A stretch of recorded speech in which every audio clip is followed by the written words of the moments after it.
Assalamualaikum. Apakah sains ni? Adakah sains ni sihir? Apabila kita bercerita tentang sains ataupun memperihalkan tentang sains, maka sering didatangkan perkataan lain yang kita panggil teknologi, dan sering juga disusun dalam satu perkataan yang sempurna bermaksud yang biasanya kita sebut sains dan teknologi. Jadi apakah sains dan teknologi ini? Adakah kedua-duanya ada perbezaan ataukah ada persamaan di antara keduanya? Okey, secara umum sains dan teknologi bermaksud susunan ilmu pengetahuan. Ini persamaan antara sains dan teknologi, iaitu susunan ilmu pengetahuan. Apa pula perbezaannya? Sains adalah susunan ilmu pengetahuan yang menerangkan secara teori bagaimana suatu perkara itu boleh berlaku, suatu perkara itu boleh terjadi. Ini sains. Teknologi pula adalah susunan ilmu pengetahuan yang menerangkan cara kerja sesuatu perkara, suatu bahan, suatu peralatan. Itu dia. Apakah dalam Al-Quran ada sains dan teknologi? Sudah semestinya. Al-Quran adalah panduan yang lengkap. Kalau kita tengok dalam surah Al-Kahfi bermula daripada ayat 95, 96, 97 dan 98, Allah bercerita tentang sains dan teknologi di sini. Di sini ayat-ayat ini bercerita tentang Zulkarnain. Pada ayat yang akan saya bacakan tafsirannya ni adalah di mana baginda Zulkarnain berusaha menutup laluan Ya'juj dan Ma'juj. So pada ayat 95 ni, baginda Zulkarnain dia meminta alat-alat besi. Ini adalah teknologi. Apakah teknologi pembuatan besi? Sudah semestinya yang paling asas itu adalah relau besi, kan? Untuk kita cairkan besi. So di sana pada zaman itu pun teknologi besi ini memang sudah ada.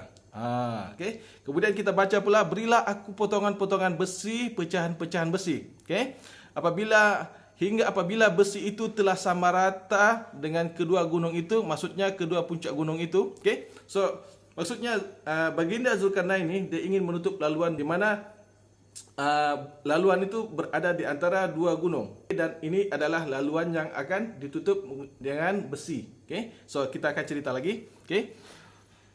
Berkatalah Zulkarnain kepada mereka, tiuplah api itu, maka mereka pun meniupkan api ke dalam potongan-potongan besi. Ini pun adalah teknologi. Apabila kita melihat orang meleburkan besi, angin kuat akan ditiupkan, sebab angin kuat ini mengandungi banyak oksigen untuk pembakaran yang lebih pantas, yang lebih sempurna. So ini adalah teknologi.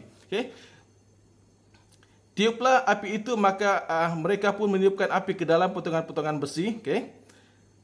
Sehingga apabila besi itu sudah menjadi merah seperti api, Saidina Abbas berkata, lalu besi pun menjadi merah seperti api, sebahagiannya menjalar kepada bahagian yang lain. Bermaksud di sini, besi yang dibakar itu menjadi cair.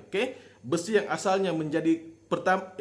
asalnya kepingan-kepingan, kemudian dibakar dengan api yang kuat sehingga mencair, sehingga menjalar di antara besi-besi yang ada di sana. Besi itu menjadi cair. Kemudian baginda pun berkata, berilah aku tembaga yang mendidih agar kutuangkan ke atasnya. Maknanya, berilah aku kuningan yang mendidih agar aku siramkan ke atas dinding gunung tadi. Jadi sebelum besi tadi dicairkan, mereka ni telah mencairkan terlebih dahulu kuningan ataupun tembaga. Kenapa? Kita cerita lagi di sini. Ini adalah teknologi. Pada ayat seterusnya, yakni ayat ke-98, maka mereka pun tidak bisa mendakinya dan mereka tidak bisa pula melubanginya. Kenapa begitu? Kalau kita tengok dari awal cerita tadi, sebaik saja besi dileburkan, kemudian dituang pula tembaga cair, ini adalah proses kimia yang kita panggil proses pengaloyan. Hasil proses pengaloyan di antara besi dan tembaga ni, maka akan terhasil satu besi yang padu, yang tidak berkarat, yang licin, yang tidak mudah terhakis. Sifat besi yang tidak mudah terhakis bermakna besi itu memang sukar untuk dilobangi. Tidak berkarat dan licin, sebab tu mereka susah untuk mendaki, sebab besi itu licin. Kita boleh gambarkan besi yang terhasil akibat percampuran besi cair dan tembaga cair tadi adalah besi stainless steel. So inilah sains dan teknologi yang diceritakan oleh Allah dalam Al-Quran. Jadi sains itu bukan sihir.